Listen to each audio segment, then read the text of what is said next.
அஸ்ஸலாமு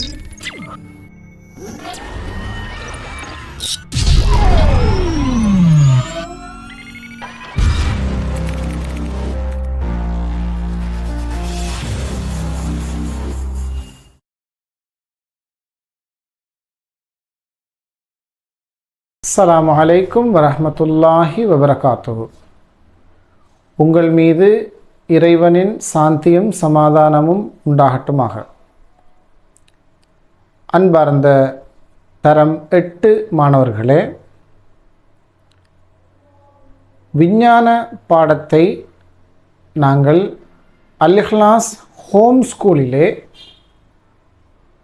ஸ்மார்ட் போர்டின் உதவியுடன் மிகச்சிறந்த முறையில் நாங்கள் கற்க இருக்கின்றோம். இங்கே நடக்கின்ற இந்த விஞ்ஞான பாடத்தை பொறுத்தவரையிலே உங்களுக்கு 4 அடிப்படையான அம்சங்கள் இங்கே கிடைக்க இருக்கிறது. ஒன்று, உங்களோட பாட புத்தகத்தில் இருக்கிற அனைத்து பாடப்பரப்புகளையும் ஒவ்வொரு விடயமாக வரிக்கு வரி விளக்கம் தந்தவங்களுக்கு நாங்கள் இந்த பாடத்தை படிப்பிக்க இருக்கிறோம். முதலாவது, உங்களுக்கு பாட விளக்க வீடியோ கிடைக்கும். ரெண்டாவது, அந்த பாட விளக்கத்துக்குரிய டியூடன் உங்களுக்கு கிடைக்கும். அந்த டியூடன் நீங்கள் பார்த்தீங்கன்னு சொல்லி சொன்னால் அது முழுவதும் கேள்விகளாக இருக்கும். அந்த டியூட் முழுவதும் கேள்விகளாக இருக்கும் பிள்ளைகள்.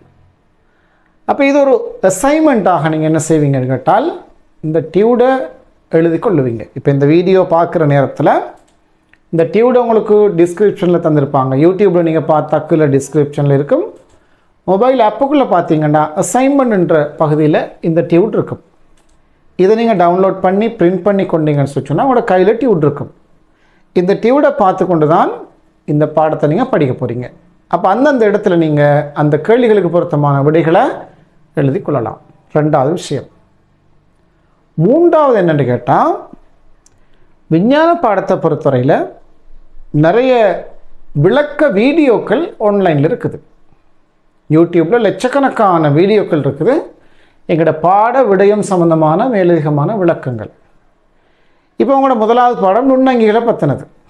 இப்போ நுண்ணங்கியோட நான் இங்கே வரைஞ்சி காட்டுறதை விட அதுக்கு தேவையான ஃபோட்டோஸ், அதுக்கு தேவையான videos, graphic videos, practical videos இதெல்லாம் இணையதளத்தில் மலிந்து போய் காணப்படுது. இந்த வீடியோக்களை நாங்கள் என்ன செய்யணும்னு கேட்டால் அந்தந்த இடங்களில் உங்களுக்கு மொபைல் ஆப்புக்குள்ளே அந்த விளக்க வீடியோக்களை நீங்கள் பார்க்க இருக்கிறீங்க. மூணாவது விஷயம். நாலாவது என்னென்னு கேட்டிங்கன்னு சொன்னால், இந்த ஹோம் ஸ்கூல் அல்-இஹ்லாஸ் ஹோம் ஸ்கூலுக்குண்டே தனித்துவமான ஆன்லைன் ப்ராக்டிஸ் ஒன்று உங்களுக்கு கிடைக்கிருக்குது. அது என்ன ஆன்லைன் ப்ராக்டிஸ் அப்படின்னு சொன்னால், நீங்கள் செல்ஃப் லேர்னிங், சுயமாக நீங்களே படிக்கிறதுக்காக வேண்டி ஆன்லைனில் கேள்விகளுக்கு நீங்கள் விடையளிக்கக்கூடிய வகையில் இந்த ஆன்லைன் ப்ராக்டிஸ் தயாராகி இருக்குது. உங்களோட முழுமையான பாடப்பரப்புகளை உள்ளடக்கிய வகையில் இந்த ஆன்லைன் ப்ராக்டிஸ் கேள்விகள் இருக்கும். அது மொத்தமாக MCQ கேள்விகளாக இருக்கும். அதில் நீங்கள் சரியான விடையை கொடுக்குற வரைக்கும் அதை உங்களை ட்ரெயின் பண்ணும். அப்போ சயின்ஸுக்கு முழுமையான பாடப்பரப்புகளை உள்ளடக்கிய ஆன்லைன் ப்ராக்டிஸ் இருக்குது. முதல்ல நாங்கள் படிப்பிச்சு தர விளக்க வீடியோக்கள், ரெண்டாவது அதுக்குரிய அசைன்மெண்ட் டியூடுகள், மூன்றாவது மேலதிகமான யூடியூப் விளக்க வீடியோக்கள், நாலாவது ஆன்லைன் ப்ராக்டிஸ். இந்த 4 அம்சங்களையும் சேர்த்து தான் அல்-இஹ்லாஸ் ஹோம் ஸ்கூலில் நீங்கள் சயின்ஸ் பாடத்தை படிக்க இருக்கிறீங்க. சயின்ஸ் மட்டுமில்லை பிள்ளைகள், உங்களுக்கு தேவையான சகல பாடங்களையும் ஒவ்வொன்றாக நாங்கள் இந்த செட்டப்புக்கு உங்களுக்கு தர இருக்கிறோம். ரைட். இப்போ நாங்கள் பாடத்துக்கு போனோம்னு சொல்லி சொன்ன பிள்ளைகள், எங்களோட பாடத்துக்கு போனாங்க. 8ஆம் ஆண்டு விஞ்ஞான பாடத்தை பொறுத்தவரையில் 2 புத்தகங்கள் உங்களுக்கு தந்திருக்கிறாங்க. அதில் முதலாவது புத்தகத்தை நம்ம இப்போ பார்த்தோம்னு சொல்லி சொன்னால், அதில் முதல் பாடம் அழகொண்டு நுண்ணங்கிகளின் முக்கியத்துவங்கள், நுண்ணங்கி சார்பாக விளக்கம் சொல்கிறாங்க. ரெண்டாவது விலங்கு பாகுபாடு, மூன்றாவது தாவர பகுதிகளின் பல்வகைமையும் அவற்றின் தொழில்களும். அப்போ தாவரம், விலங்கு, நுண்ணங்கி, இது மூன்றும் உயிரங்கிகளோட அடிப்படையான 3 கூட்டங்கள் இல்லையா? உயிரங்கிகளுக்குள்ள இருக்கக்கூடிய பெருங்கூட்டங்கள் 3 என்னன்னு கேட்டால் தாவரம், விலங்கு, நுண்ணங்கி. இந்த 3ஐயும் உங்களுக்கு இந்த முதல் 3 அலகுகள்லையும் தந்திருக்கிறாங்க. 4வது பார்த்தீங்கன்னா சடப்பொருட்களின் இயல்புகள், சடப்பொருள் சம்பந்தமான விஷயம். 5வது ஒலி, 6வது காந்தம், 7 ஓட்ட மின்னியல் தொடர்பான அளவீடுகள், கரண்ட், மின்னோட்டம் சம்பந்தமாக, 8 சடப்பொருள் ஏற்படுகின்ற மாற்றங்கள். ரைட், இந்த 8 பாடங்களையும் நீங்கள் இந்த முதலாவது புத்தகத்துக்குள்ள படிக்க போறீங்க. 2வது பகுதி 2 அதுக்கப்புறம் நாங்கள் இன்ஷால்லா பார்க்க இருக்கிறோம். இந்த முதலாவது பாடப்புத்தகத்தில் இருக்கிற முதலாவது அலகு என்னன்னு கேட்டால் நுண்ணங்கிகளின் முக்கியத்துவம். என்ன அலகு பிள்ளைகள்? நுண்ணங்கிகளின் முக்கியத்துவம். இந்த நுண்ணங்கிகளின் முக்கியத்துவம் அப்படின்னு சொல்கிற நேரத்தில் நாங்கள் ஏற்கனவே 6ஆம் ஆண்டில் 7ஆம் ஆண்டில் படிச்சிருக்கிறோம், கேள்விப்பட்டிருக்கிறோம். என்ன கேள்விப்பட்டிருக்கிறோம்? உயிரங்கிகளை பொறுத்தவரையில் நாங்கள் 3ஆக உயிரங்கிகளை வகைப்படுத்துவோம் இல்லையா? 1 தாவரம், 2வது விலங்கு, 3வது நுண்ணங்கி.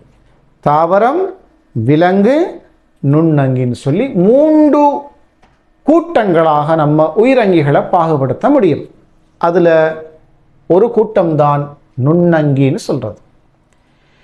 இப்போ இந்த நுண்ணங்கி தொடர்பாக நாங்கள் இந்த பாடத்துக்குள்ளே என்ன பார்க்க போகிறோம்னா, முதலாவது எங்களுக்கு நுண்ணங்கியை நாங்கள் சூழலில் எங்கே பார்க்கலாம், நுண்ணங்கியை நாங்கள் எங்கே பார்க்கலாம், எப்படி பார்க்கலாம் அப்படிங்கிறத முதலாவது நாங்கள் பார்க்க போகிறோம். வெறுங்கண்களுக்கு தெளிவாக புலப்படும் அங்கிகளும் வெறுங்கண்களுக்கு புலப்படாத அங்கிகளும் சூழலில் காணப்படுகின்றன. எங்களோட கண்ணால் பார்த்த உடனே எங்களுக்கு தெளிவாக தெரியக்கூடிய அங்கிகளும் இருக்குது, வெறுங்கண்ணால் பார்க்கும்போது எங்களுக்கு தெரியாத அங்கிகளும் இருக்குது. ரைட், அப்போ வெறுங்கண்ணுக்கு தெரியக்கூடிய அங்கிகளை நம்ம மா அங்கிகள், பெரிய அங்கிகள் அப்படின்னு சொல்லுவோம். வெறுங்கண்ணுக்கு தெரியாமல் இருக்கக்கூடிய அங்கிகளை நுண்ணங்கிகள் அப்படின்னு சொல்லுவோம். ரைட், அப்போ இந்த வெறுங்கண்களுக்கு தெளிவாக புலப்படாத இந்த அங்கிகளை பற்றி படிக்கிறதுக்காகத்தான் பிள்ளைகள் முதலாவதாக உங்களுக்கு ஒரு பரிசோதனையோட தாராங்க. முதலாவதாக ஒரு பரிசோதனையோட உங்களுக்கு தாராங்க. ரைட், இந்த செயற்பாடை நீங்கள் பார்த்தீங்கன்னு சொல்லி சொன்னால் என்னென்ன பொருட்கள் தேவையாம் இந்த பரிசோதனையை செய்கிறதுக்கு? தேங்காய் நீர் மாதிரி ஒன்று தேவையாம். தேங்காய் உடைக்கிற நேரத்தில் வருந்தானே அந்த தேங்காய் தண்ணின்னு சொல்லுவோம், அந்த தேங்காய் நீர் மாதிரி கொஞ்சம் எடுத்துக்கொள்ளட்டாம். அடுத்து கண்ணாடி வழுக்கி, நுணுக்கு காட்டியில் நம்ம வச்சு பார்க்குற அந்த கண்ணாடி துண்டு இருக்குது, அது கண்ணாடி வழுக்கி.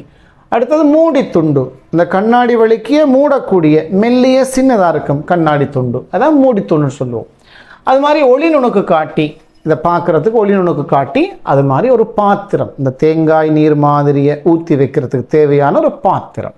ரைட், இந்த பொருட்களை எடுத்துக்கொண்டு என்ன செய்யட்டாம் பிள்ளைகள்? முதலாவது பாருங்க, சுத்தமான பாத்திரத்தில் தேங்காய் நீரை இட்டு 3 தினங்களுக்கு திறந்த நிலையில் வையுங்கள். தேங்காய் உடைக்கிற இடத்துல வருதானே இந்த தேங்காய் தண்ணி. சிலாக்கள் குடிப்பாங்க, வீட்டில் மாட்டை வாங்கி குடிப்பாங்க, தேங்காய் உடைச்ச டைம் எனக்கு தண்ணி வேணும்னு சொல்லி குடிப்பாங்க. ரைட், இந்த தேங்காய் நீர் மாதிரியை எடுத்து என்ன செய்யணும்னு கேட்டால் ஒரு சுத்தமான பாத்திரம், ஒரு வாய் அகன்ற ஒரு பாத்திரம், ஒரு பிளேட் ஒன்று அல்லது ஒரு பக்கெட் ஒன்று மாதிரி அல்லது ஒரு பவுல் ஒன்று மாதிரி இப்படி ஏதாவது ஒன்றுக்குள்ள நாங்கள் இந்த தேங்காய் நீர் மாதிரியை ஊற்றி வைக்கணும். எத்தனை நாளைக்கு பிள்ளைகள்? 3 நாளைக்கு வைக்கணும். எத்தனை நாளைக்கு? 3 நாளைக்கு. அதை திறந்து வைக்கணும், மூடி வச்சிடக்கூடாது, திறந்து வைக்கணும். அதை திறந்து வைக்கிற நேரத்தில் என்ன நடக்கும் அப்படின்டா, வழியிலிருந்து வர நுண்ணங்கி அந்த தேங்காய் நீர் மாதிரிக்குள்ள போயிட்டு விழும். அதுக்கு தான் வழியில் திறந்து வைக்கிற.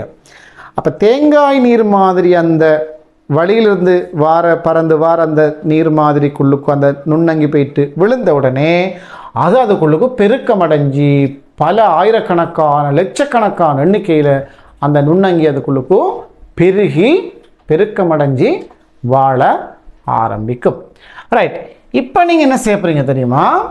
கண்ணாடி வழுக்கி எடுத்தமா இல்லையா? அந்த கண்ணாடி வழுக்கியில் 3 நாளைக்கு நீங்கள் இந்த திறந்து வச்ச தேங்காய் நீர் மாதிரியிலேருந்து ப்ரஷ்ஷால் ப்ரஷ்ஷால் அல்லது ஏதாவது ஒரு கண்ணாடி குழாய் ஏதாவது ஒன்றால் அப்படி தாட்டி எடுத்து ஒரு தண்ணி துளி ஒன்று அந்த கண்ணாடி வலிக்கில் வைக்கணும். கண்ணாடி வலிக்கில் அந்த நீர் மாதிரியில் தேங்காய் தண்ணி 3 நாள் திறந்து வச்சு அந்த தேங்காய் தண்ணி அந்த ஒரு துளி எடுத்து அந்த கண்ணாடி வலிக்கையில் வைக்கணும். வச்சு கவர் ஸ்லிப் மூடி துண்டால் அந்த கண்ணாடி வலிக்கையை மூடணும். மூடி இதை கொண்டு போயிட்டு நாங்கள் நுணுக்கு காட்டியில் வச்சு முதல்ல நாங்கள் பார்க்கணும் என்ன வலுவில் பார்க்கட்டாம், தாழ்வழுவில்லையில் பார்க்கட்டாம். அது என்ன தாழ்வழுவில்லைன்னா நீங்கள் நுணுக்கு காட்டி சம்மந்தமாக படிச்சுக்க தானே பிள்ளைகள். நுணுக்கு காட்டியில் 3 வில்லைகள் இருக்கு இல்லையா. ஒன்று கண்ணுக்கு பக்கத்தில் உள்ள வில்லையை நம்ம கண் வில்லைன்னு சொல்லுவோம், பொருளுக்கு பக்கத்தில் இருக்கிற வில்லையை பொருள் வில்லைன்னு சொல்லுவோம். அந்த பொருள் வில்லைகளுக்குள்ள 3 வில்லை இருக்குது. ஒன்று தாழ்வழு, அடுத்தது நடுத்தரவழு, அடுத்தது உயர் வலு. அப்போ இந்த தாழ்வழுவில் தான் முதலாவது பார்க்குறேன். அது கொஞ்சமாக ஒரு பெருகி காட்டும், அதனால தான் அந்த தாழ்வழு வில்லைன்னு சொல்கிறது. அப்போ நாங்கள் இந்த தாழ்வழு வில்லையில் என்ன சேட்டாம் உங்களை பார்க்கட்டாம், தாழ்வழு வில்லையினூடாக ஒளி நுணுக்கு காட்டியில் பார்க்கட்டாம். இதுக்கு ஆசிரியரோட உதவியை பெற்றுக்கொள்ளட்டாம். இந்த மதுவக்கலங்களை அவதானிக்கிறதுக்கான பரிசோதனையை அது சம்பந்தமான வீடியோ உங்களுக்கு லெசன்ஸ் டிஸ்கிரிப்ஷனில் உங்களுக்கு அந்த வீடியோ லிங்க் கிடைக்கும் போல. அப்போ நீங்கள் எங்களோட மொபைல் ஆப்புக்குள்ளேயே நீங்கள் என்ன செய்யலாம், இந்த தேங்காய் நீர் மாதிரியை அவதானிக்கிற பரிசோதனைக்கான விளக்க வீடியோவை நீங்கள் கீழே பார்க்கலாம். ரைட். இப்போ இந்த பரிசோதனையை நாங்கள் செஞ்சு நுணுக்கு காட்டியில் நாங்கள் பார்க்குற நேரத்தில் அந்த தேங்காய் நீர் மாதிரியை நாங்கள் நுணுக்காட்டியில் பார்க்குற நேரத்தில் பிள்ளைகள் இந்த பாருங்கள், இந்த மாதிரி நீங்கள் கண்ணை வச்சு பார்க்கறதுல ஒரு வட்டம் ஒன்று தெரியும். அந்த வட்டத்துக்குள்ளுக்கு தான் இந்த மதுவக்கலங்கள் தெரியும். இப்போ இதை பாருங்கள் பிள்ளைகள், இது படம் கொஞ்சம் உங்களுக்கு கிளியர் இல்லைன்றதால நான் வரைஞ்சி காட்டுறேன். தாழ்வழி வில்லையில் பார்க்குற நேரத்தில் சும்மா இப்படி முட்டையாக தான் இப்படி இருக்கும். ரைட், இப்படி முட்டையாக அதிகமான அளவுக்கு நுண்ணங்கிகள் உங்களுக்கு இதுக்குள்ளே தெரியும். இப்படி தெரியும், இப்படி முட்டையாக இருக்கும். தாழ்வழு வில்லையில் பார்க்கச்சில் இந்த மாதிரி இருக்கும். அப்போ தேங்காய் நீர் மாதிரியில் ஒரு நுண்ணங்கி ஒன்று வந்து விழுந்து அது பெருக்கமடைஞ்சு பல்லாயிரக்கணக்கான பல லட்சக்கணக்கான நுண்ணங்கிகள் இதில் வாழுது. அதுதான் நீங்கள் அந்த தேங்காய் நீர் ஒரு துளி எடுத்து வச்சு பார்க்குறதுல உங்களுக்கு நுணுக்கு காட்டியில் இப்படி தெரியும். இது ஒரு நுண்ணங்கி, இது ஒரு நுண்ணங்கி. வெறும் தேங்காய் நீர் மாதிரியை நீங்கள் கண்ணால் பார்த்தீங்கன்னா உங்களுக்கு அது தெரியுமா? இந்த நுண்ணங்கி அந்த தண்ணியில் தேங்காய் தண்ணியில் இருக்கிறது உங்களுக்கு தெரியுமா? வெறும் கண்ணால் பார்க்கச்சில தெரியாது.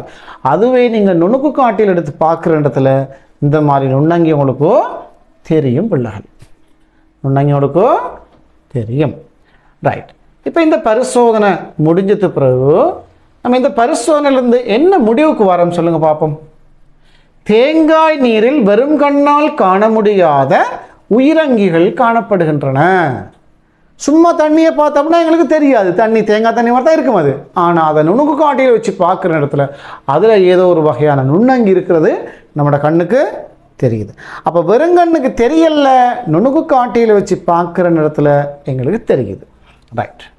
தேங்காய் நீரில் வெறும் கண்ணால் காண முடியாத உயிரங்கிகள் காணப்படுகின்றன என்பது ஒளி நுணுக்கு காட்டியினூடாக பெற்ற அவதானிப்புகளிலிருந்து உறுதியாகின்றது. அந்த அங்கிகள் சாக்ரோமைசிஸ் என்ன சொல்றாங்க? சாக்ரோமைசிஸ் சொல்லுவோம். இந்த சாக்ரோமைசிஸ் எனப்படுகின்ற ஒரு வகையான நுண்ணங்கி தான் அந்த தேங்காய் நீர் மாதிரியில் வந்து விழுந்து வளர்ந்தது. இந்த சாக்ரோமைசிஸை நம்ம தமிழால் என்ன சொல்லுவோம்னு கேட்டால் மதுவம் அப்படின்னு சொல்லுவோம். என்ன அதில் பேர்? மதுவம்னு சொல்லுவோம். மதுவம் தனிக்கள பூஞ்சன வகையான மதுவங்களாகும். இந்த மதுவம்ன்றது என்ன நுண்ணங்கி வகையாம்? பூஞ்சன வகை. பூஞ்சனம்டா அவங்களுக்கு தெரியும் தானே பிள்ளைகள், பூசணம் பிடிக்கிறேன்னு சொல்லுவாங்க. பூசணம்ன்ற அந்த பூசணம்ன்றதான் பூஞ்சனம். அப்போ பூஞ்சனத்துக்குள்ள தனிக்கலத்தாலான பூஞ்சனமும் இருக்குது, பல்கலத்தாலான பூஞ்சனமும் இருக்குது. இங்கே காணப்படுற இந்த பூஞ்சனம் தனிக்கலத்தாலான பூஞ்சனம். தனி ஒரு கலம் ஒரு அங்கி, ஒரு கலம் ஒரு அங்கி, ஒரு உயிரங்கி, ரைட். அதை நம்ம தனிக்கல பூஞ்சன வகை அப்படின்னு சொல்றோம், ரைட். இவற்றை தனித்தனியாக நோக்கினால் அவை வெறுங்கண்களுக்கு புலப்பட மாட்டாது. இந்த தனிக்கல பூஞ்சனம், இந்த சக்ரோமைசிஸை, இந்த மதுவம் என்ற நுண்ணங்கிய நீங்க கண்ணால வெறுங்கண்ணால பார்த்தீங்கன்னா உங்களுக்கு தெரியாது, தேங்காய் தண்ணிக்குள்ள அது இருக்கிறது தெரியுது இல்லை. ஆனால் நுணுக்கு காட்டில கொண்டு போய் விட்டு பார்க்குற இடத்துல அது எங்கட கண்ணுக்கு தெளிவாக தெரியுது. ஓகே, இப்போ பிள்ளைகள் நாங்கள் இந்த அங்கியத்தானே நம்ம நுண்ணங்கின்னு சொல்கிறோம். அதாவது நம்ம இப்போ பார்த்த இந்த மதுவக்களம், இந்த தனிக்கள பூஞ்சன வகை சக்ரோமைசிஸ், இவரை நம்ம ஒரு நுண்ணங்கின்னு சொல்கிறோம். என்ன பேர் கொண்டு சொல்கிறோம்? நுண்ணங்கின்னு சொல்கிறோம். இப்போ இந்த நுண்ணங்கி அப்படின்டா என்ன என்று ஒரு வரைவிலக்கணம் கேட்டா பிள்ளைகள், அந்த வரைவிலக்கணத்தை எங்களுக்கு எழுத தெரிஞ்சிருக்கணும். நுண்ணங்கின்றா என்னன்னு கேட்டால் ஒரு வரைவிலக்கணம் ஒன்று எங்களுக்கு எழுத தெரிஞ்சிருக்கணும். வெறுங்கண்ணுக்கு தெரியாதது நுண்ணங்கி அப்படின்னு சொல்லி நம்ம சிம்பிளாக எளிமையாக விளங்கிக்கொள்ளலும். வெற்று கண்களுக்கு தெரியாதது நுண்ணங்கி அப்படின்னு நம்ம சொல்லலும் பிள்ளைகள். ஆனால் பிள்ளைகள் சில நுண்ணங்கிகள் வெறுங்கண்ணுக்கு தெரியுது. சில நுண்ணங்கிகள் வெறுங்கண்ணால் பார்த்தா தெரியுது. உதாரணமாக பூஞ்சனம். பூஞ்சனம்ங்கிறது ஒரு நுண்ணங்கி, பூஞ்சனம்ன்றது ஒரு நுண்ணங்கி. ஆனால் அந்த நுண்ணங்கி எங்களோட வெறுங்கண்ணுக்கு தெரியுது. அப்போ வெறுங்கண்களுக்கு தெரியாதது நுண்ணங்கி எனப்படும் அப்படின்னு சொல்லி நம்ம சொன்னோம்டா அங்கே நம்ம மாட்டிக்குவோம். ஏன் பூஞ்சனம் கண்ணுக்கு தெரியுதே, அப்போ பூஞ்சனம் நுண்ணங்கி இல்லையா அப்படின்ற ஒரு பிரச்சனை ஒன்று வரும். சரி, இந்த மதுவம்னு நம்ம இப்போ சொன்னோம் தானே, தேங்காய் நீர் மாதிரியில் 3 நாளைக்கு திறந்து வச்சா விழுந்து வளர்ந்த இந்த பூஞ்சனம், இந்த தனிக்கள பூஞ்சனம், இந்த மதுவம் கடையில் விற்குது. உங்களுக்கு தெரியுமா? இந்த சக்ரோமைசிஸ் கடையில் விற்கப்படுது. என்ன பேரில் விற்கப்படுது? அதுதான் பேக்கரி கைத்தொழில், வெதுப்பக கைத்தொழிலில் பயன்படுத்தப்படுகின்ற ஈஸ்ட் என்று சொல்கிறது. ஈஸ்ட் கண்ட்ரிக்கில் நீங்கள் வீடுகளையும் பயன்படுத்துவாங்க இல்லையா? பான், பனிஸ், இந்த மாதிரி பேக் பண்ணுற மாவு கொஞ்சம் பொங்கி வாரத்துக்காக வேண்டி இந்த ஈஸ்ட்டை போடுவாங்க. அப்போ இந்த ஈஸ்ட் நம்மட கண்ணுக்கு தெரியுது. சின்ன சின்ன மணியாக இருக்கும் ஈஸ்ட் இல்லையா? இது கண்ணுக்கு தெரியுது. அப்போ நுண்ணங்கி கண்ணுக்கு தெரியாதுன்னா இது எப்படி கண்ணுக்கு தெரியுது? அங்கே தான் பிள்ளைகள் பிரச்சனை ஒன்று இருக்குது. அது மாதிரி இன்னொரு நுண்ணங்கியை நான் உங்களுக்கு சொல்ல போகிறேன். நீங்கள் ஆச்சரியப்படுவீங்க, இது நுண்ணங்கியான்னு கேட்பீங்க. அதுதான் காளான். காளான் தெரியும் தானே? தோட்டத்தில் எல்லாம் வளரும், உக்கி போகிற மரங்கள், மரத்தின் அடிகள் எல்லாம் வளரும் காளான்.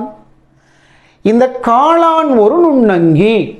நுண்ணங்கியினுடைய ஒரு இனப்பெருக்க கட்டமைப்பு தான் காளான்னு சொல்கிறேன். தோட்டத்தில் வளர்கிற காளான்களை நம்ம சாப்பிடலாம் பிள்ளைகள். அதில் நச்சு காளான்களும் இருக்குது. ஆனால் காளான் ஒரு சிறந்த புரத உணவு. நீங்கள் காளான் தின்றிருக்கிறீங்களே தெரியாது. காளான் திண்டு பாருங்கள், சாப்பிட்டு பாருங்கள். காளான் பெஸ்ட் புரோட்டீன் மீல். ஒரு மிகச்சிறந்த புரத உணவு தான் காளான். அப்போ இந்த காளானுங்கிறது ஒரு நுண்ணங்கி. ஆனால் அது வெறுங்கண்ணுக்கு தெரியுது பிள்ளைகள். அப்போ வெறுங்கண்ணுக்கு தெரியாதது நுண்ணங்கின்னு நம்ம சொன்னோம்டா மாட்டிக்கொள்வோம். காளான் தெரியுது, அப்போ காளான் நுண்ணங்கி இல்லையா? ஈஸ்ட் தெரியுது, அப்போ ஈஸ்ட் நுண்ணங்கி இல்லையா? பூஞ்சனம் தெரியுது, அப்போ பூஞ்சனம் நுண்ணங்கி இல்லையான்ற பிரச்சனை வரும். அப்போ நுண்ணங்கி என்றால் என்ன அப்படிங்கிறதுக்கு நம்ம ஒரு தெளிவான வரைவிலக்கணம் ஒன்றை நம்ம கொடுக்கணும். சரிதானே பிள்ளைகள்? நுண்ணங்கிண்டா என்னங்கிறதுக்கு ஒரு தெளிவான வரைவிலக்கணம் ஒன்றை கொடுக்கணும். அதான் இங்கே உங்களுக்கு சொல்லியிருக்கிறாங்க பாருங்க.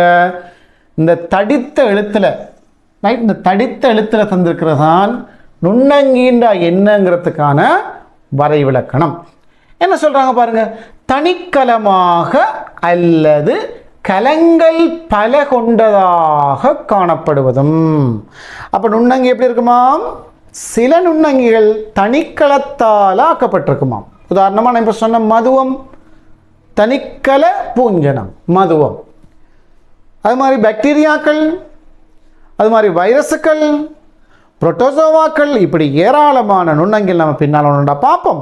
தனிக்கல நுண்ணங்கிகள் ஏராளமான நுண்ணங்கி இருக்குது. அப்போ நுண்ணங்கி தனிக்கலமாக காணப்படும் அல்லது சில நேரங்களில் பல்கலத்தை கொண்ட பல களங்கள் சேர்ந்திருக்கிறதாகவும் அந்த நுண்ணங்கி இருக்கும்.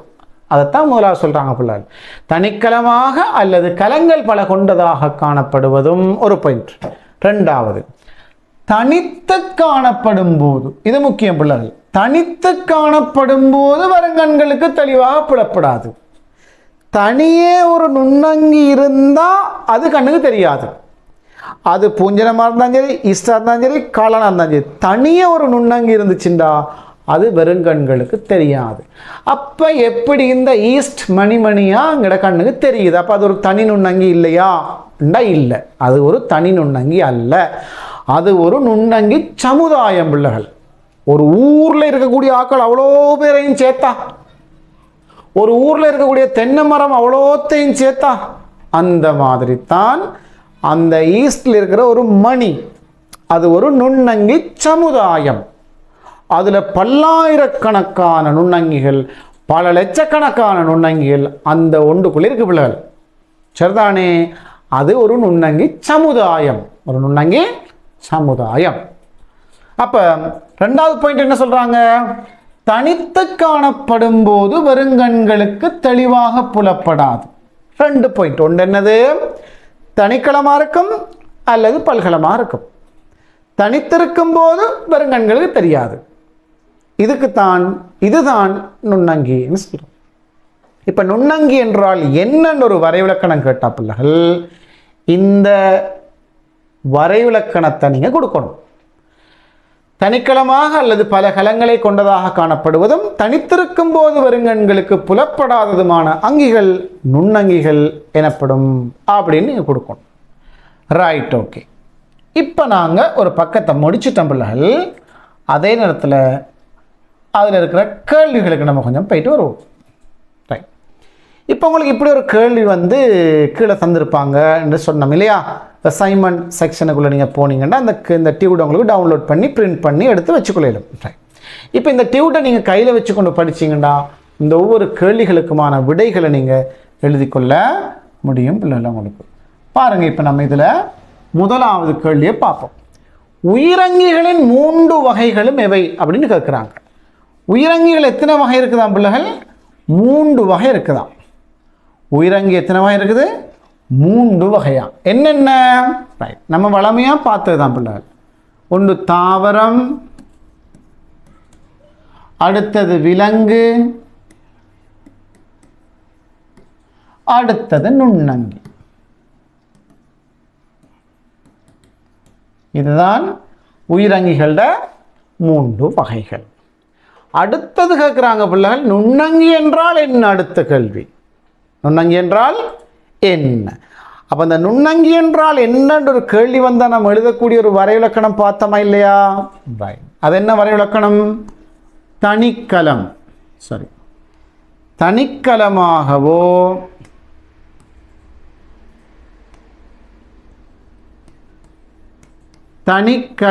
தனிக்கலமாகவோ அல்லது பல்கலங்களை கொண்டதாகவோ அல்லது பல கலங்களை கொண்டதாகவோ காணப்படுவதும்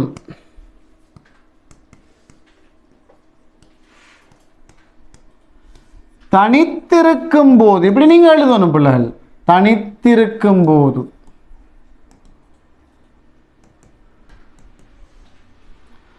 வெறுங்கண்களுக்கு புலப்படாததுமான, வெறுங்கண்களுக்கு புலப்படாததுமான அங்கிகள் அப்படின்னு சொல்லணும். வழங்கிச்சா பிள்ளைகள்? தனிக்கலமாகவோ அல்லது பல கலங்களை கொண்டதாகவோ காணப்படுவதும் தனித்திருக்கும் போது வருங்கண்களுக்கு புலப்படாததுமான அங்கிகள் நுண்ணங்கிகள் எனப்படும். அப்படி இந்த கேள்விக்கு நீங்கள் விட எழுதணும் பிள்ளைகள். 3வது கேள்வி என்ன சொல்கிறாங்க? நுண்ணங்கிகளை எவ்வாறு வகைப்படுத்தலாம்னு கேட்குறாங்க. இந்த கேள்வி நம்ம இன்னும் படித்து கொள்ளலை இல்லையா? அதுக்கு நம்ம புத்தகத்துக்கு ஒரு போயிட்டு வருவோம். ரைட், பாருங்கள் பிள்ளைகள், புத்தகத்துக்கு மறுபடி போவோம்.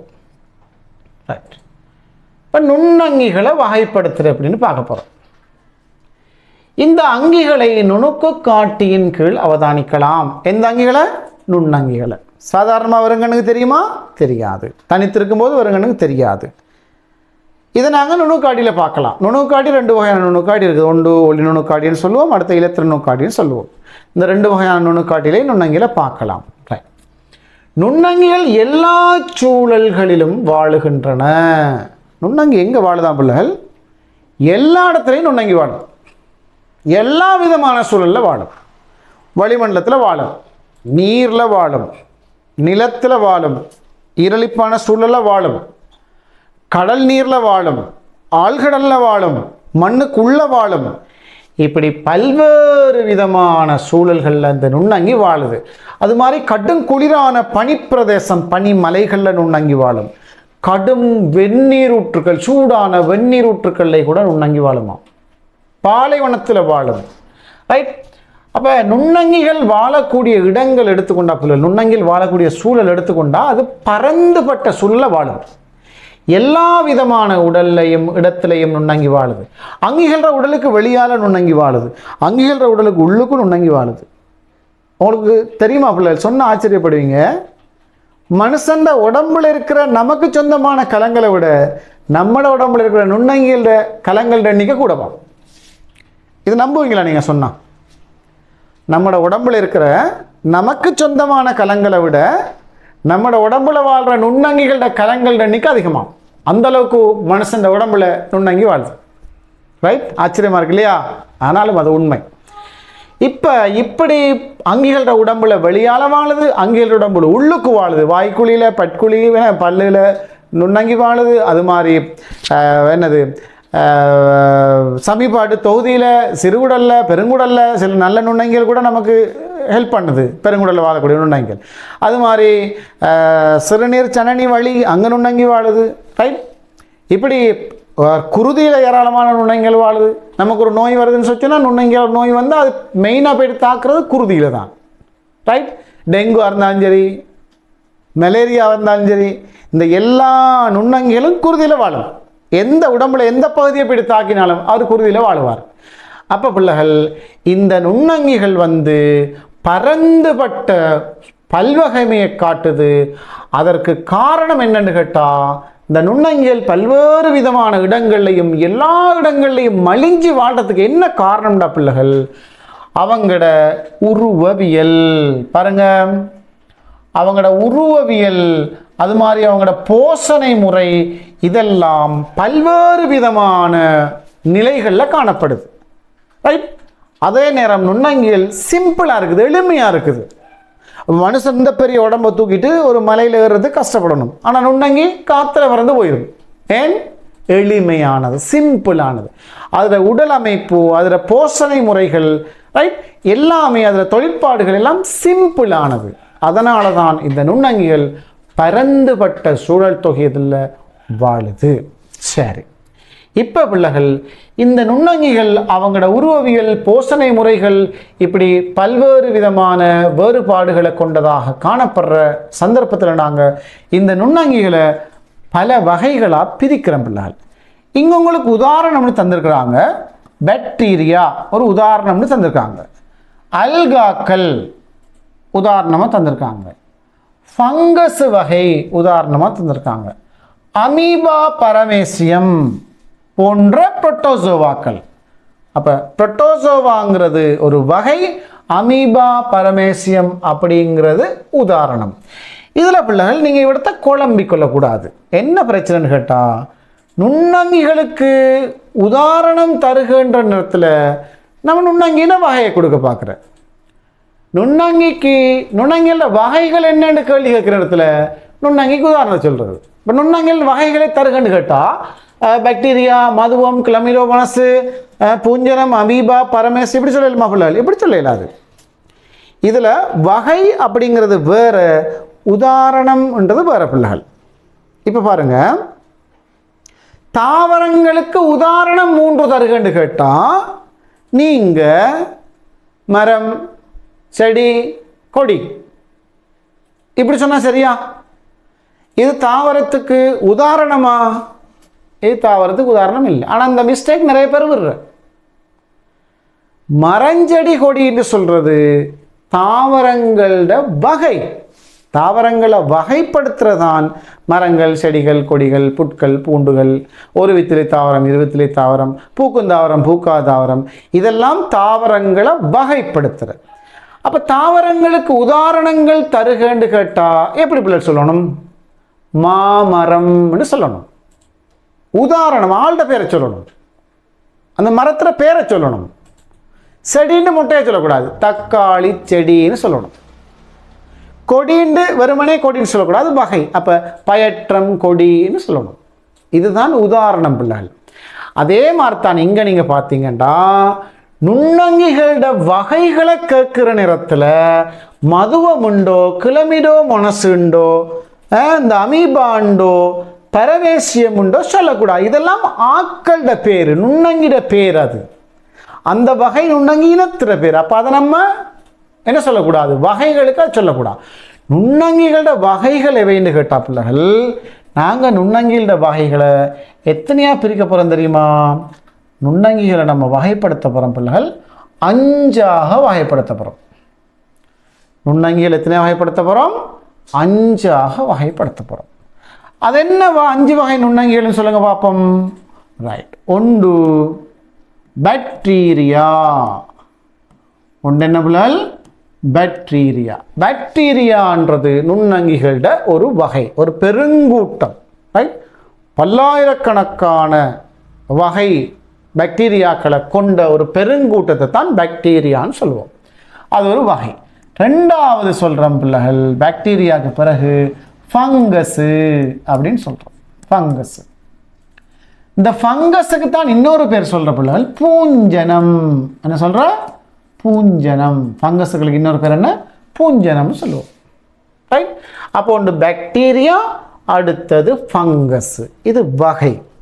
3வது என்ன வகைன்னு கேட்டா அல்கான்னு சொல்லுவோம். என்ன பிள்ளைகள்? அல்கா. Bacteria, fungus, alga. அல்கான்றது நுண்ணங்கிற ஒரு வகை. 4வது என்ன சொல்லுவோம்டா புரோட்டோசோவா. புரோட்டோசோவான்னு சொல்லுவோம்.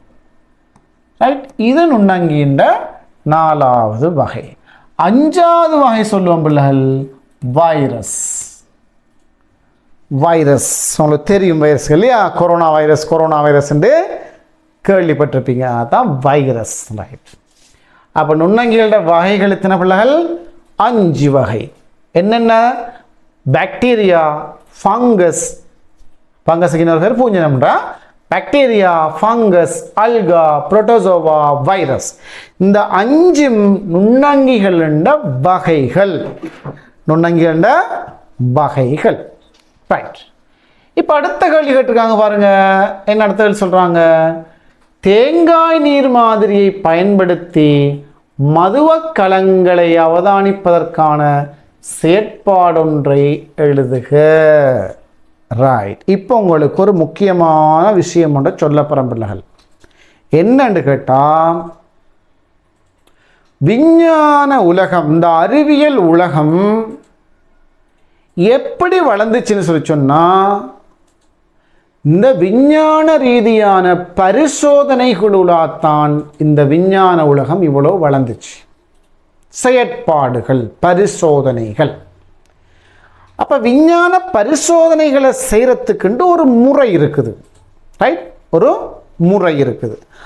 விஞ்ஞான பரிசோதனை ப்ராக்டிக்கல் ஒன்று செய்கிறது 5 ஸ்டெப்ஸ், 5 படிமுறைகள் ஊடாகத்தான் விஞ்ஞான பரிசோதனைகளை செய்கிற.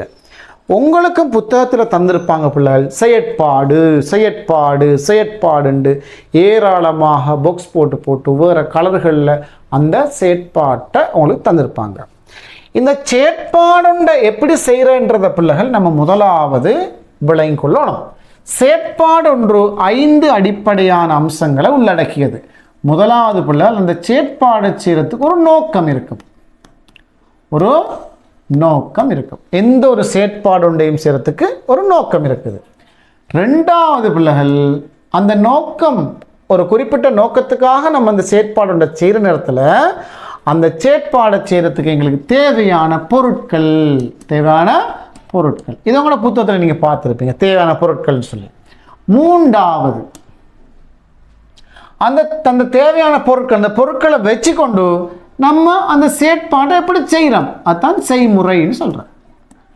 அந்த செயற்பாடை செய்கிறத தான் செய்முறைன்னு சொல்லுவோம். அப்போ செய்முறைன்றது தான் உங்களுக்கு புத்தகத்தில் படிமுறை அப்படின்னு காட்டிருப்பாங்க. படிமுறை. இந்த செய்முறையை எப்போவுமே படிமுறையில் எழுதணும், ஸ்டெப்பாக எழுதணும். முதலாவது என்ன செய்கிற, ரெண்டாவது என்ன செய்கிற, மூணாவது என்ன செய்கிற, நாலாவது என்னன்னு இந்த செய்முறையை பிள்ளைகள் படிமுறையாக எழுதணும். பந்தி மாதிரி எழுதக்கூடாது. ஒன்று ஸ்டார் போட்டு எழுதணும் அல்லது நம்பர் பண்ணி எழுதணும். மூணாவது செய்முறை. நாலாவது என்ன பிள்ளைகள், அந்த செயற்பாட்டை செய்யும் போது இந்த செய்முறைகள் ஒன்றொன்றாக செஞ்சு கொண்டு போகிற நேரத்தில் எங்களுக்கு ஒரு அவதானம் கிடைக்கும். அவதானம் உண்டோ கிடைக்கும். இந்த அவதானம் எப்படி கிடைக்கும்? உங்களுக்கு கண்ணால் ஏதாவது காண்றீங்களா மாற்றங்களை, அது அவதானம். காதால் ஏதாவது கேட்குறீங்களா, அது அவதானம்.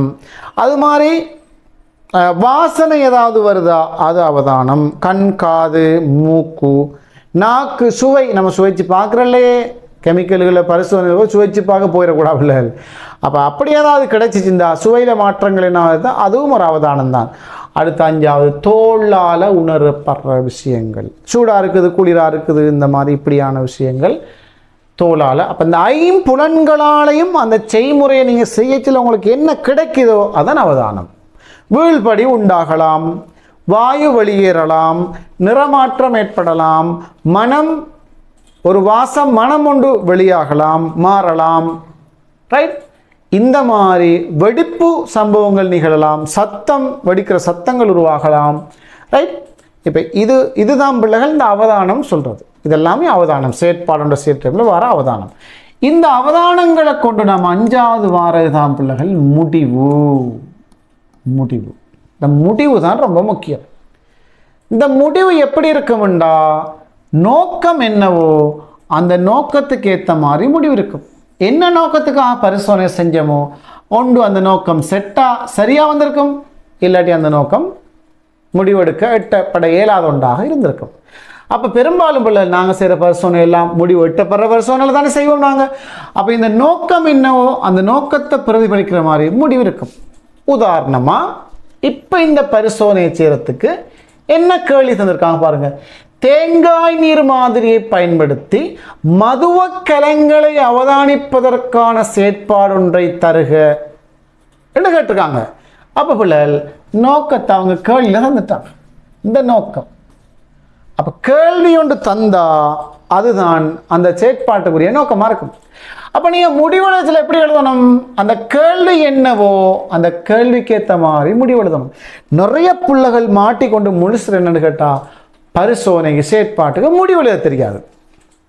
என்ன செய்ய தெரியாது, முடிவெழுத தெரியாது. சிம்பிளாக நீங்கள் விளங்கிக் கொள்ளுங்க. முடிவு எப்படி எழுதுகிற, கேள்வி என்ன தந்திருக்கிறாங்க அதான் நோக்கம், அந்த நோக்கத்துக்கு ஏற்ற மாதிரி தான் முடிவு எழுதணும்.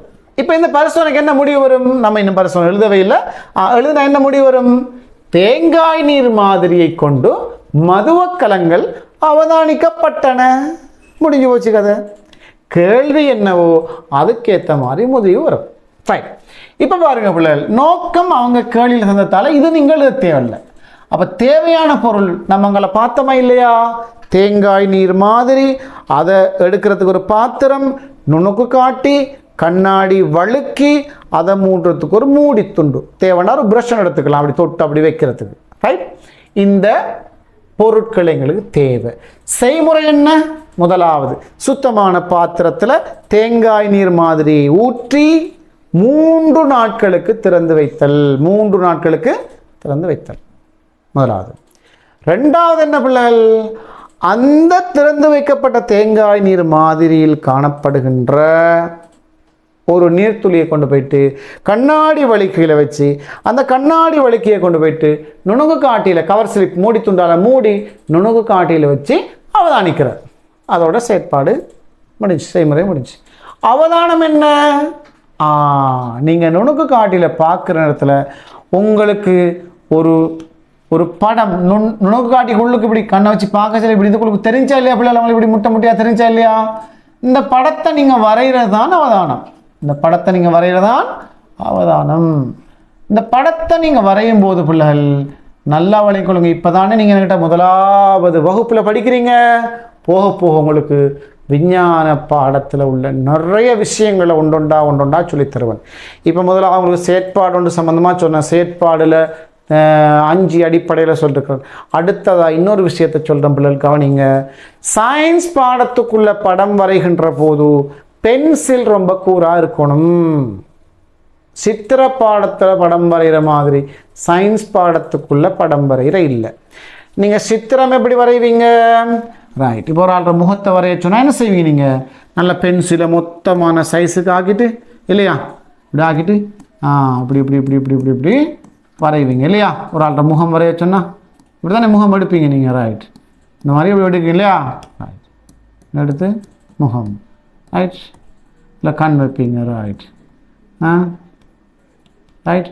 இப்படி முகம் வரைவீங்க. இப்படி இந்த கோடு இப்படி இப்படி இப்படி. ரைட். இதை நீங்கள் சித்திர பாடத்துக்குள்ளுக்கு இந்த மாதிரி வரையலாம் பிள்ளைகள், பிரச்சனை இல்லை. ஆனால் விஞ்ஞான பாடத்துக்குள்ளுக்கு நீங்கள் படம் வரைகிற இடத்துல உங்களோட பென்சில் ரொம்ப மெல்லிசாக இருக்கணும். நல்லா பென்சிலை கூறாய்க்கொள்ளணும். அதுலேயும் பிள்ளைகள் ஒரு கோட்டுக்கு மேலே அடுத்த கோடு வரக்கூடாது.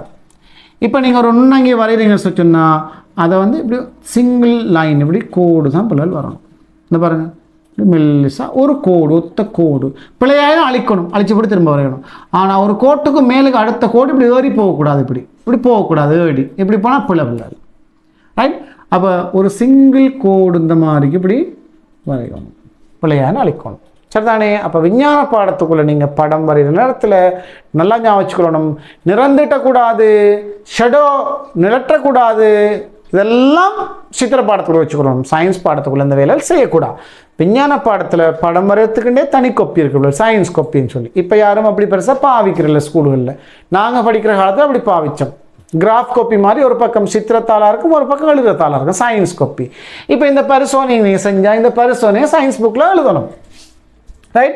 ஒரு பக்கம் செயற்பாடு இருந்து தேவையான பொருள் நோக்கம் இதெல்லாம் எழுதுவீங்க. அடுத்த பக்கம் படத்தை வரைஞ்சி குறிப்பீங்க. நல்லா நான் வச்சுக்கணும். படம் வரைஞ்சா குறிக்கணும் பிள்ளைகள். படம் வரைஞ்சா குறிக்கணும். அப்போதான் நீங்கள் வரைஞ்ச படம் என்ன அப்படிங்கிறது வழங்கும். நீங்கள் மாங்காயை வரைகிற நினச்சிட்டு வரைஞ்சிருப்பீங்க தேங்காயை. பார்க்குறவருக்கு அது தேங்காய் மாதிரி இருக்கும். அப்போ நீங்கள் அது ஒரு அம்புக்குறி ஒன்று போட்டு இது மாங்காய் எழுதுனா தான் பிள்ளை மாங்காயை வரைஞ்சிருக்குண்டு. அது மாதிரி நீங்கள் இங்கே அந்த படம் வரைஞ்சது பிறகு இதை நீங்கள் அம்புக்குறி ஒன்று போட்டு குறிங்க பிள்ளைகள். என்னது? நுண்ணங்கின்னு குடிங்க. அல்லது மதுவம், அதில் பேர் எழுதினாலும் பிரச்சனை இல்லை, மதிவக்கலம் அப்படின்னு போடுங்களேன், நுண்ணங்கின்னு சொல்லி குறித்து காட்டுங்க. சொன்ன வளைத்தன பிள்ளைகள். ரைட். இப்போ இந்த அவதானத்துக்குள்ள இந்த படத்தை வரைவீங்க. முடிவு என்ன? இந்த பரிசோதனைக்கு முடிவு அதை நம்ம ஏற்கனவே சொல்லிட்டோம். கேள்வி என்னவோ நோக்கம் என்னவோ அதுக்கேற்ற மாதிரி முடிவு வரும். தேங்காய் நீர் மாதிரியை பயன்படுத்தி மதுவக்கலங்களை அவதானிப்பதற்கான செயற்பாடு ஒன்றை தருக கேள்வி.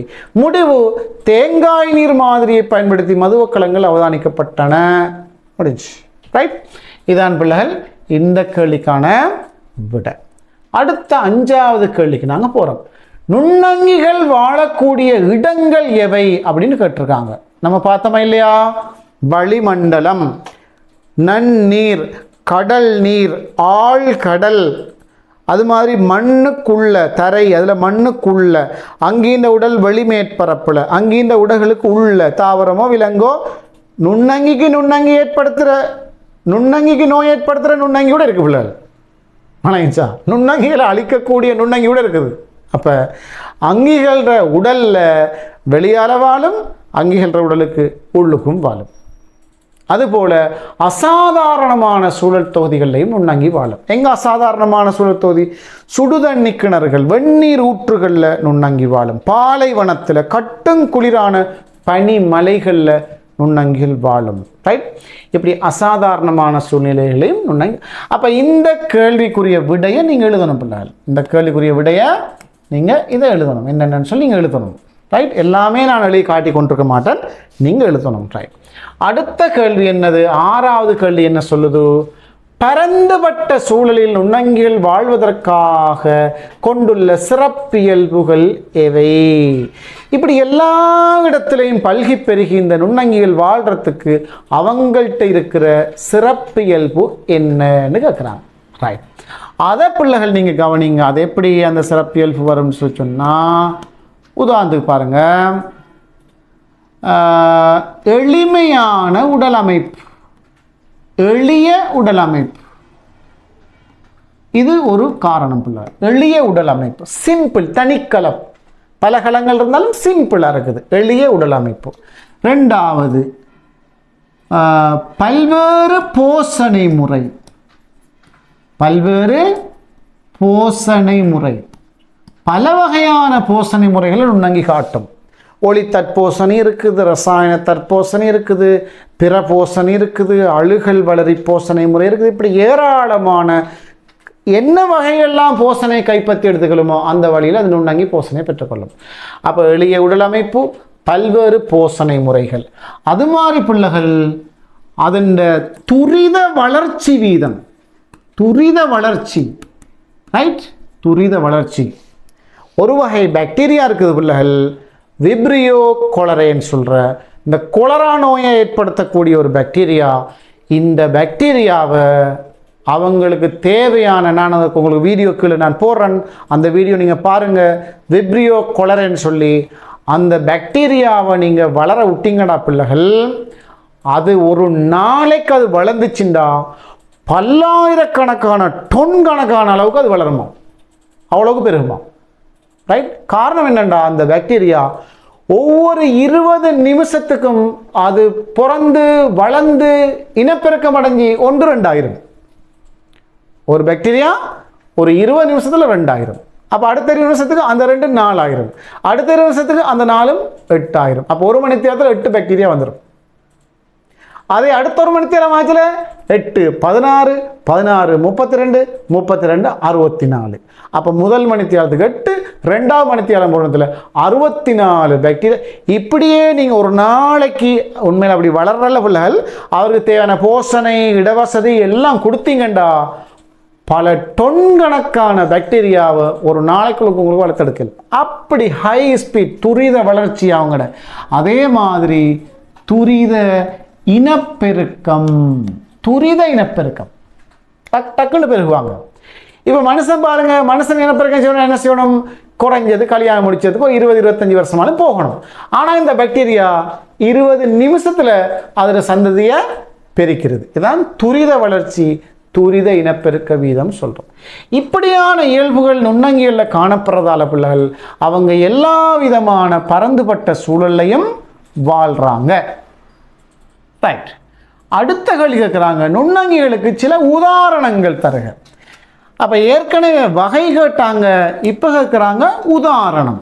உதாரணம்னு சொல்கிற நேரத்தில் நீங்கள் வகையை சொல்லாமல் உதாரணங்களை சொல்லுங்கள் பிள்ளைகள். உதாரணம் என்ன பாருங்க, பரமேசியம் அப்படின்னா இது நுண்ணங்கிக்கு ஒரு உதாரணம், பரமேசியம். மாதிரி அமீபா நுண்ணங்கிக்கு ஒரு உதாரணம், யூக்ளினா ஒரு உதாரணம், யூக்ளினா. கிளமிடோமோனஸ் ஒரு உதாரணம், கிளமிடோமோனஸ் ஒரு உதாரணம். மாதிரி மதுவம் ஒரு உதாரணம். ரைட், பான் பூஞ்சனம், பானில் வளரக்கூடிய பூஞ்சனம் அது ஒரு நுண்ணங்கி வகை, அது ஒரு உதாரணம். அது மாதிரி பிளாஸ்மோடியம், ரைட், பிளாஸ்மோடியம் அது ஒரு உதாரணம் நுண்ணங்கிக்கு. அது மாதிரி கொரோனா, கொரோனா வைரஸ், அதில் பேர் COVID-19 சொல்கிறவர்கள், COVID-19 அப்படிங்கிறது ஒரு நுண்ணங்கிக்கு உதாரணம். அது மாதிரி பாக்டீரியாக்கள்லையும் இருக்குது போல, ஈகோலி பாக்டீரியான்னு இருக்குது. நான் இப்போ சொன்ன விப்ரியோ கொலரே என்ற பாக்டீரியா இருக்குது. அப்படி ஏராளமான நுண்ணங்கி வகைகள் இருக்குது பிள்ளைகள். இது நுண்ணங்கி வகைகளில் நுண்ணங்கிகளுக்கு உதாரணம் இருக்குது பிள்ளைகள். இந்த உதாரணங்களில் ஏதாவது 2-3 நீங்கள் எழுதுனீங்கண்டா சரி, ஓகே. அடுத்த கேள்வி என்ன சொல்கிறாங்கண்டா, வைரசுக்கள் உயிருள்ளவை என உறுதியாக கூற முடியாமைக்கு காரணம் என்ன? இந்த கேள்விகளுக்குரிய விடையை நம்ம பார்க்குறதுக்கு முன்னாடி மறுபடி ஒரு கட்டியோடுக்கு போய் வருவோம். ரைட், இங்கே சொன்ன இந்த பாக்டீரியான்றதை நீங்கள் உதாரணத்துக்கு எழுத வேணாம் பிள்ளைகள், ஏன்னா அது ஒரு வகைக்குள்ளே வரது தானே, எழுத வேணாம். அது மாதிரி இந்த பூஞ்சனம் அப்படிங்கிறதே ஒரு வகைக்குள் எடுங்க, மத்தாக்களை உதாரணமாக எழுதுங்க. ஆனால் மியூக்கர்ன்றது ஒரு நுண்ணங்கிக்கு உதாரணமாக எடுக்கல. மியூக்கர், மதுவம், கிளமிடோ, மனசு, அமீபா, பரமேசியம் எல்லாம் நுண்ணங்கிகளுக்கு உதாரணமாக நீங்கள் சொல்லலும் பிள்ளைகள். அடுத்தது பாருங்க, வைரஸ் உயிருள்ள மற்றும் உயிரற்ற இயல்புகளை கொண்ட நுண்ணங்கி என கருதப்பட்ட போதும் அது உயிருள்ளதா உயிரற்றதா என்பது பற்றி இன்னும் உறுதியான தீர்மானத்துக்கு வர இயலவில்லை. வைரஸ் மிக நுண்ணியதாகையால் அதனை இலத்திரன் நுணுக்கு காட்டியினூடாக மட்டுமே அவதானிக்கலாம். இதுல பாருங்க பிள்ளைகள், வைரஸுகளுக்கு மட்டுமில்லை, நம்ம இப்போ சொன்ன இந்த எல்லா வகையான நுண்ணங்கிகளுக்கும் உங்களுக்கு கீழே வீடியோ கிடைக்கும். பாக்டீரியாவுக்கு வீடியோ பாருங்கள், பாக்டீரியா எப்படி இருக்குது, வைரஸை பாருங்கள், அமீபா பாருங்கள், யூக்ளினா பாருங்கள், பரமேசியத்தை எல்லாருக்கும் கீழே நீங்கள் என்ன செய்யுங்க, உங்களுக்கு ஒவ்வொரு வீடியோ நம்ம தனித்தனியாக தந்திருப்போம், அந்த இடத்துல வீடியோ பாருங்கள். இப்போ இந்த வைரஸ் நுணுக்கு காட்டியில், ஒளி நுணுக்கு காட்டியில், ஏனைய நுண்ணங்கிகளை பார்க்குற நுணுக்கு காட்டியில் இவரை பார்க்க இயலாதான். என்ன காரணம் அப்படின்னா, வைரஸ் அவ்வளவு சின்னது. வைரஸ் ஒளி நுணுக்கு காட்டியில் தென்படாது. ஒளி நுணுக்கு காட்டியில் பிள்ளைகள் கிட்டத்தட்ட ஒரு 1500 2000 மடங்குக்கு ஒளி நுணுக்கு காட்டியில் பெருசாகி பார்க்கலாம். ஒளி நுணுக்கு காட்டியில் 2000 மடங்கு மாதிரி பெருசாகி பார்க்கலாம். அப்படி 2000 மடங்கு பெருசாக்கினாலும் இந்த வைரஸ் தெரியாதாம். அப்போ வைரஸை பார்க்குறதுக்கு என்ன வழி? அதுக்கு இலத்திரன் நுணுக்கு காட்டி இருக்குது. அதுக்கு இலத்திரன் நுணுக்கு காட்டி இருக்குது. இந்த இலத்திரன் நுணுக்கு காட்டியில் பிள்ளைகள் 5 லட்சம் மடங்கு வரைக்கும் ஒரு பெருக்கி பார்க்கலுமா? இப்படி 5 லட்சம் மடங்கு வரைக்கும். இப்போ சில புதிய இலத்திரன் நுணுக்காட்டிகள் கண்டுபிடிச்சிருக்காங்க, அணுவையே பார்க்குற அளவுக்கு இருக்குதாம் இப்போ சில இலத்திரன் நுணுக்காட்டிகள். ரைட்? அப்போ இந்த வைரஸுக்களை பிள்ளைகள் ஒளி நுணுக்கு காட்டியில் பார்க்க இயலாது, அதை இலத்திரன் நுணுக்காட்டியில் மட்டும்தான் பார்க்கலும். ஏனென்றா அது அவ்வளோ சிறுசு. இந்த வைரஸுகளுக்கு உயிர் இருக்குன்னு சொல்ல இயலாது, உயிர் இல்லைன்னு சொல்ல இயலாது. ரைட்? உயிர் இல்லைன்னு மொத்தமாக முடிவெடுத்துறோம் இயலாது. இவருக்கு உயிர் இருக்குது, இவர் உயிரங்கி தான் ஒரே அடியாக முடிவுக்கு வந்துடும் இயலாது. இவர் ரெண்டும் கட்ட நிலையில் இருக்கிறாரு. உயிர் உள்ள இயல்பையும் காட்டுறாரு, உயிர் இல்லாத இயல்பையும் காட்டுறாரு. இவர் காட்டக்கூடிய உயிர் உள்ள இயல்பு என்ன? ஒரு உயிரங்கின்ற உடல் களத்துக்குள்ளுக்கு போச்சுட்டா அவர் குட்டி போடுவார், பெருக்கம் அடைவார், அவரோட வேலையை அவர் காட்டுவார். எங்க? உயிரங்கின்ற உடல் களம் ஒன்றுக்குள்ளுக்கு போனால் மட்டும். அப்போ உயிரங்கின்ற உடல் களத்துக்குள்ளுக்கு இவர் போகாமல் வெளியில் இருந்தால் எப்படி இருப்பார்? உயிர் இல்லாமல் இருப்பார். இவருக்கு எந்த ஒரு உயிரங்கிற சிறப்பியலும் இல்லை. உயிரங்கினா சுவாசிக்கணுமா இல்லையா? வைரஸ் சுவாசிக்கிற இல்லை. உயிரங்கினா போசனை பெற்றுக்கொள்ளணுமா இல்லையா? வைரஸுக்கு போசனை முறை இல்லை. உயிரங்கினா கழிவாற்றல் இருக்கா இல்லையா? வைரஸுக்கு கழிவாற்றல் இல்லை. ரைட்? இப்படி எந்த ஒரு இயல்பையும் இந்த வைரஸு புறச்சூழலில் வெளியால் காட்டாது பிள்ளைகள். அதனால தான் அவர் உயிரற்ற இயல்புகளை காட்டுகின்றார் என்று சொல்லுவோம். அப்போ இவர் காட்டக்கூடிய உயிருள்ள இயல்பு என்ன? ஒரு உயிரங்கின்ற உடல் களத்துக்குள்ளுக்கு போச்சுண்டா அது அங்கே அவர் குட்டி போட்டு பெருக்கமடைஞ்சி அந்த களத்தை உடைச்சி டேமேஜ் ஆக்கி நோய்களை ஏற்படுத்துகிற வேலையை இந்த வைரஸு செய்யும் பிள்ளைகள். அப்போ வைரஸுகளுக்கு உயிர் உண்டுன்னு சொல்லவும் மேலாது, உயிர் இல்லைன்னு சொல்லவும் மேலாது. ரெண்டுக்கும் இடைப்பட்ட இயல்புகளை இவங்க காட்டுவாங்க. ரைட். அடுத்து நம்ம ஒரு கண்டுபிடிப்பாளர் ஒருத்தரை பற்றி பார்க்குற பிள்ளைகள். யார் இவர்? முதலில் 1674 1674 1674ஆம் ஆண்டில் ஆண்டன் வான் லீவன் ஹுக், இவர பேர் எப்படி பேர்? ஆண்டன் வான் லீவன் ஹுக். ரைட்? ஆண்டன் வான் லீவன் ஹுக், ஆண்டன் வான் லீவன் ஹுக்னு சொல்லலாம். ஆங்கில பேர் தானே, வான் வென் பிரச்சனை. ரைட். அப்போ இந்த ஆண்டன் வான் லீவன் ஹுக்ன்றவர் நெதர்லாந்து நாட்டை சேர்ந்தவர்.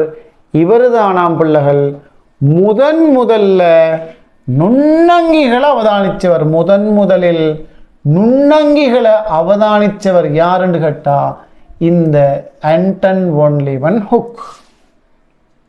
இவருக்கு அப்ப எவ்வளவு ஒரு புகழ்ந்து யோசிச்சு பாருங்க. முதலா நுண்ணங்கி இவர் தான் பார்த்திருக்கார் 1674 ஆண்டு. அப்ப 1674 ஆண்டுக்கு முதல் வாழ்ந்தாக்களுக்கு நுண்ணங்கி இந்த என்னன்னு தெரியுமா பிள்ளல்? தெரியாது. அதுதான் அம்மை நோய் வந்தா தெய்வ குத்தம்னு சொன்னாங்க. எப்படி? அம்மை நோய் வந்தா தெய்வ குத்தம்னு சொன்னாங்க. என்ன காரணம்? அம்மை நோய் வரதுக்கு காரணமான நுண்ணங்கியை பத்தி அப்ப தெரியாது, தெய்வ குத்தம்னாங்க இல்லையா? ரைட். ஆனா இப்ப நம்ம சொல்றோம் அம்மை நோய் என்று சொல்றது ஒரு தெய்வ குத்தம் அல்ல, அது ஒரு நுண்ணங்கியால ஏற்படக்கூடிய நோய். சில வேளை கடவுள்ற சோதனையாக கூட தண்டனையாக கூட இருக்கலாம், அது வேற செய்தி. என்ன படைச்சிறுவன் சோதிக்கிறதானே, நோய்களை கொடுத்து சோதிக்கிறதுலாம் இருக்குது, அப்படி இருக்கலாம். ஆனா அதுக்கு காரணம் என்னன்னு கேட்டா ஒரு நுண்ணங்கியால தான் அந்த நோய் வருது. சரி பிள்ளைகள், ஓகே. எளிய நுணுக்கு காட்டி கண்டுபிடிக்கப்பட்டதன் பின்னர் தான் இது இயலுமானதாக ஆயிடுச்சு.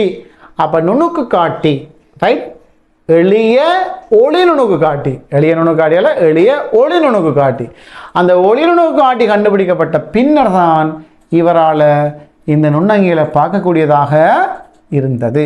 அப்ப முதல் நுண்ணங்கிகளை அவதானிச்சவர் யார் பிள்ளைகள்? ஆண்டன் வான் லீவன்ஹுக். ரைட்.